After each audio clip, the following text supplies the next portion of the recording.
Pokemon is getting better and better with giving us more world building and juicy pieces of lore in their games. Yet, by doing this, there tends to now be some things in Pokemon games, whether it's dialogue or little events you can trigger or even locations, that seem to raise a lot of questions amongst us fans. So I wanted to start looking at these things, and I say what better way than to look at our most recent games, Pokemon Scarlet and Violet. Now, most of the questions that we will have about Scarlet and Violet at this time will probably be answered in DLC, or at least I really hope they'll be answered in DLC. I mean, seriously, there's a lot of these. Let's start with the biggest one. Why did Heath see Paradox Pokemon in his expedition to Area Zero?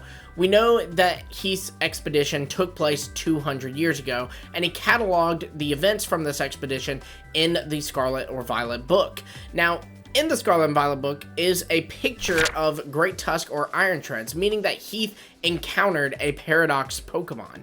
However, we also know that the time machine that allegedly brought in these Paradox Pokemon was made within the last 10 years. So because of that, Heath 200 years ago should not have seen something that was only brought in max 10 years ago.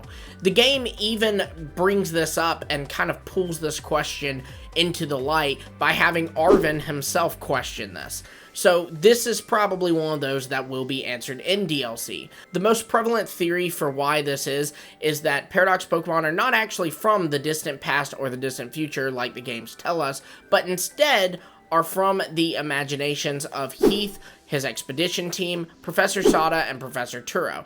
These imaginations are then brought to life through the power of Terapagos, a Pokemon that we know we will be encountering in Scarlet and Violet's second expansion, the Indigo Disc. So it's very likely that if this is the case, we'll see it all play out in Indigo Disc and finally get that answer there. Another theory, however, is that this will go completely unexplained, and they're just going to leave it at this because, you know, this would kind of add to the whole paradox nature of Paradox Pokemon, that Heath was able to see something when it should not have yet existed.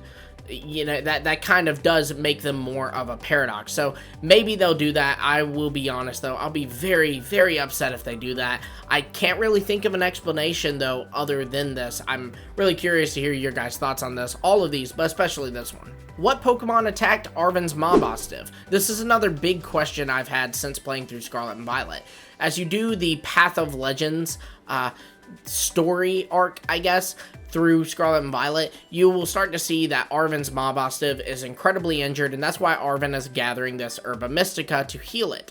Now, he says that his Mobostev was injured by a Pokemon in Area Zero, but we never learn who this Pokemon was. I've always kind of thought that if it was Koraidon or Miraidon or a Paradox Pokemon we'd encounter, Arven would say something, you know, like he'd see Great Tusk and be like, wait, that's the Pokemon that attacked my Mobostev, but this doesn't happen. So Pokemon kind of leaving this a mystery makes me think that we will see answers to this. A lot of people think that this Pokemon that attacked Mobostev could be a paradox of one of the legendary beasts or the Swords of Justice, or maybe even Terapagos itself, and that's kind of why they're holding off on this. There is also always a chance that Arven's Mobostev was attacked by one of the wild Pokemon in Area Zero that was not a Paradox Pokemon, like Raichu or Corviknight, but frankly, I don't think that a Raichu or a Corviknight could put Mobostev in as bad of a shape as Mobostev was in, and also, I just kind of think that if that was the case, they'd say it. Them leaving this Pokemon a mystery, again, tells me that this is something we're going to get answers to. Now, as you go across Paldea, you will find dozens of ruins and watchtowers scattering the region, often with the Pokemon Gimmighoul found there. But what are these from? We don't really get a story here. Sure, we know that the Paldean Empire was a thing, so we can assume that it's from those days, but we still don't know why these things were abandoned. And then you have the fact that these watchtowers kind of make you think that maybe there was some kind of war involved, with people being able to use the watchtowers to see incoming attacks, and also to have the advantage against the incoming attacks, because, you know, they'll have the high ground. It's over, Anakin! I have the high ground! So what war befell Paldea? we see that these watchtowers are scattered all over the region, so this, to me, depicts that this was a big deal. This wasn't some minor border skirmish or any kind of minor skirmish. This was a big all-out war. Now, we do know that the Kalos region had a gigantic war way back when in the time of AZ, and then we also know that if you look at real-world geography, Kalos should be pretty close to Paldea.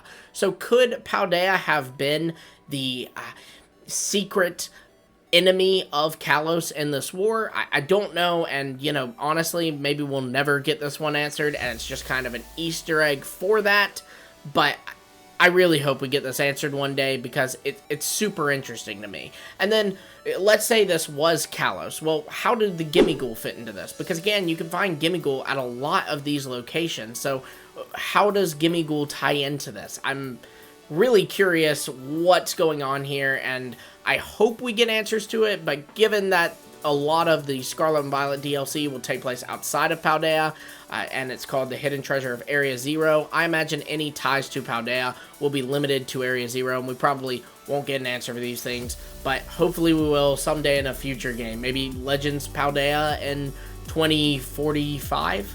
Why does Clavel owe the Pokemon League?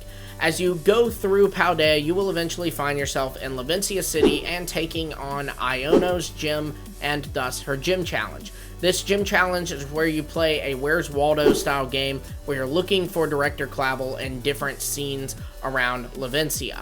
Clavel explains that the reason he agreed to do this is because he owes the Pokemon League for many a past favor, but he never clarifies what this favor is for. Now, I will be the first to admit that I am probably honing in on this one line of dialogue that meant nothing and making it something that it's not, and being like, well, what does this mean? When really it is unimportant. But I don't know, I want to know what this means. I've always been really suspicious of the chairwoman of the Pokemon League, that is, of course, Gita. I don't necessarily think she's evil, but I do think that she's hiding something and there's more to her character. I previously suggested that she might be an AI, so I don't know. My skepticism of Gita tied with my interest in whatever happened in the past between Clavel and the Pokemon League kind of makes me wonder if it's not the Pokemon League that Clavel owes, but rather it's chairwoman Gita, and, you know, he's just saying, I'll do anything for the Pokemon League because, well, I owe Gita a favor. But, again, maybe I'm reading too much into this one. I want to know what the Pokemon League did for you, man. Lastly, we have the Treasures of Ruins and their mysterious origins. We know a decent amount about the Treasures of Ruins. We know they were gifted to a king by a merchant from the east. They then kind of came to life and brought ruin to this king and his castle or wherever he may live. But we still have a lot of questions, like, who was this merchant from the east? And did this merchant know that these treasures he was bringing the king happened to, you know, be a terrible Pokemon that would bring ruin to the king? Was this a plot to overthrow the king? Or was this guy just walking around, you know, going across the world with 4 legendaries in his pocket, not realizing it? There's been a lot of suggestion that this merchant could be Volo, as Volo is a merchant that we've met in the past and is from the east of Paldea, if you're looking at real-world geography at least. But I don't know if that's it. I like that thought a lot, but I don't know, I feel like they'll do something with it if it is Volo, but honestly, I kind of feel like they maybe won't do anything with it. You know, going back to the idea of a Legends Paldea, they would want the Ruinous Quartet to be a part of that game because it will be, you know, a Paldea game that want all Pokemon the Paldea decks represented, just like they did with Sinnoh in Hisui. So maybe then we'll get to meet the merchant who brought these Ruinous Pokemon.